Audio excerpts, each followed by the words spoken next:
Hey, how you doing? I'm Jason Dean. This is my good friend Brent Braun. We're here at the wonderful U.S. Toy. I don't know if you've ever had a chance to stop in and check it out. One of the biggest magic shops I've ever seen. It's amazing. Brent, Wait.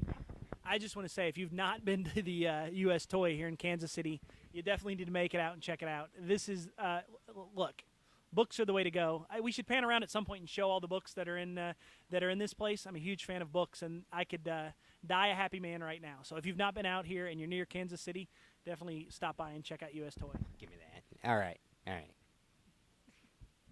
I've known Brent for a while. Brent is an amazing close-up magician. I don't know if you're familiar with Torsion Restored, unbelievable card trick. Came out what, like 10 years Yeah, ago? 10 or 12 years ago. Yep. Okay. I'm going to ask you a few embarrassing questions. Perfect. That's just how it's going to be. Tell me an embarrassing moment in your magic career. Wow, that's a great question. Okay, so I'm doing a festival for a bunch of kids, a street festival outdoors. I'm not really doing material that's broken in yet because I don't really normally do this thing. I had somebody approach me and say, we want you to do this outdoor festival for kids. And I said, no. And they say, there's money. And I said, how much? And then I said, okay, I'll be there. So I show up to do this thing, and I'm not real happy to be there. But I do a bottle production that I normally do in a bar, and I do it with soda. And I've never really done it before with soda. I normally do it with beer, and it's fine. And you produce the bottle, and then you pop the lid on it, and everybody's happy. And I go to do it on stage right before 10 other acts come on behind me in the middle of August. And I produce the bottle. Well, when I produce the bottle, it falls out of my hand because it's a little slippery and warm out, you know. So I produce the bottle, and everybody claps, and then it falls out of my hand. It hits the stage. Well, I'm in the zone. So I know that now when I pick the bottle up, I have to open it and pour it into a glass because that's what you do, right? That's how you do the beer thing. You have to prove that it's a real bottle. I don't want people to think that it's some rubber sponge bottle or something. So, like an idiot, I have a blue Jones soda. If you're not familiar with Jones soda, it's blue bubblegum flavored Jones soda, um, and it's carbonated.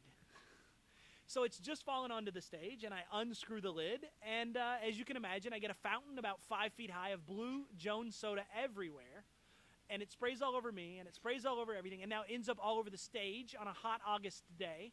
And we've got 7 other performers coming up later that evening, and they were sticking to the stage, and boy, were they mad. We had a guy on a unicycle come on stage an hour afterwards, and he just had a time of his life. That's the most embarrassing moment, man. It was awful, but it was because I was doing something outside of my comfort zone. You know, somebody said, we're going to pay you to do this. And I was like, okay. And then I don't do kids shows, man. So I just said, I'll do my bar material, but I'll use Blue Jones soda. And it wasn't good.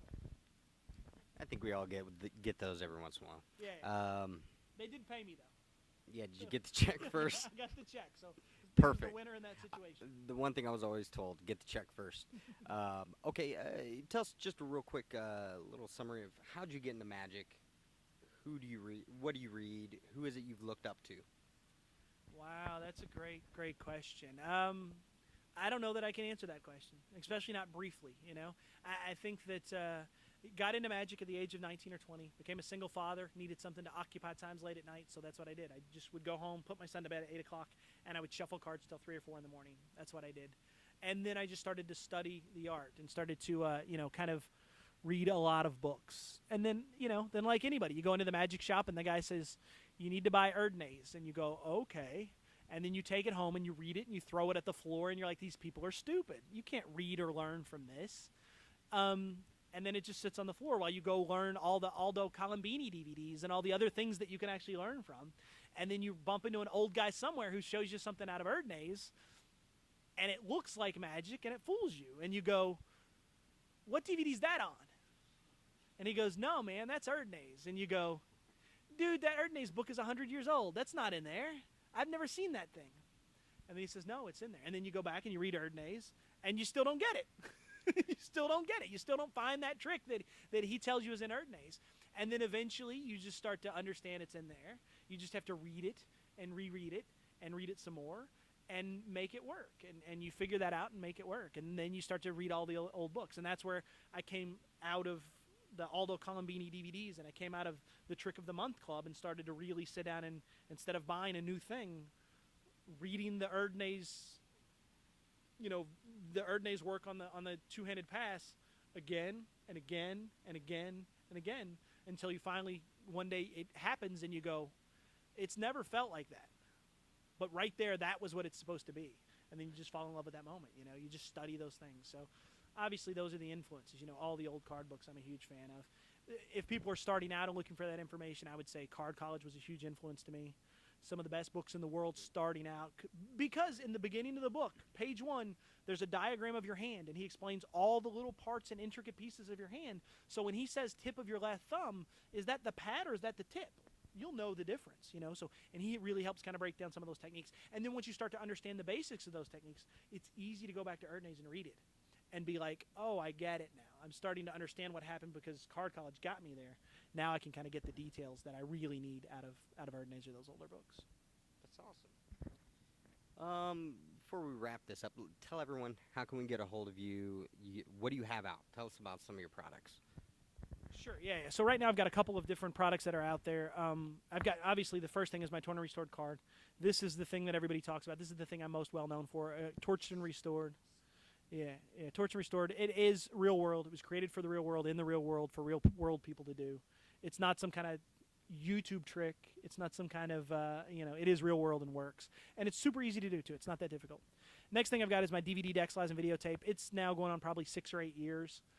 It's before fancy DVDs, so if you're buying this because you want to see me walk through, like, an abandoned building, or you want to see me run down train tracks or walk in the rain, you're not going to get that on here. What you're going to get is an hour and 9 minutes of my crotch explaining to you some of the best tricks in Magic, I think. I mean, some of my favorite tricks in Magic and some of the things that I've fooled you with. So it's not the best production value. I shot this at home. This was 10 years ago before you had high production quality, Because of that, it'll be actually re-released this year. This year we're going to re-release it. We're releasing it with P3, which is a Penguin Products thing. So they'll be releasing it with a new name, have additional content on it, and that sort of thing. So that'll be out soon. But in the meantime, you can pick any of these materials up on my website, or if you're in Kansas City, here, because this place is incredible. Then the only other thing I've got is a card dart stab, which is just that. It's you have a card signed, selected, shuffled back into the deck, toss the deck up in the air, and then you're able to pin one card out of the air. That's called Bullseye. David Blaine performed a variation of this on his special about 5 or 6 years ago, which is about around the time that this was released. My method's completely different than his, but my method is real world and practical. Can you go somewhere online and watch you do it? Sure, of course, yeah. You can any of this stuff you can get on YouTube. You can find it on my website. My website now is decksliesandvideotape.com. Also have a new website coming up in the next couple months, which will be braunmagic.com, I think. So there's some other things going on there. And it's great. Yeah, the other thing that's neat about it is people say, oh, you've got to have a dart board. No, I do this at festivals and stick it into trees, stick it into fences. If you're at a frat party, stick it to the wall. They don't care. If you're doing it in the right place, you can find places to stick it. It's just a little bit of drywall damage. Nobody cares. It's no different than hanging a picture. So yeah, so just do it, and don't ask permission. Just do it, and then you'll figure that out later. So that's it. That's about all my products. And then the other thing is I'm available through my website. Again, if anybody has any of my products and has anything good to say, anything bad to say, or any questions, I love talking to you guys. I mean, that's why I love coming out to these events and stuff. Awesome. We'd like to thank US Toy for having this little shindig. Absolutely. Having Brent Braun in here for the lecture. Thank you, Brent. Thank you, Ring 129, IBM Ring 129. That's it. Woo!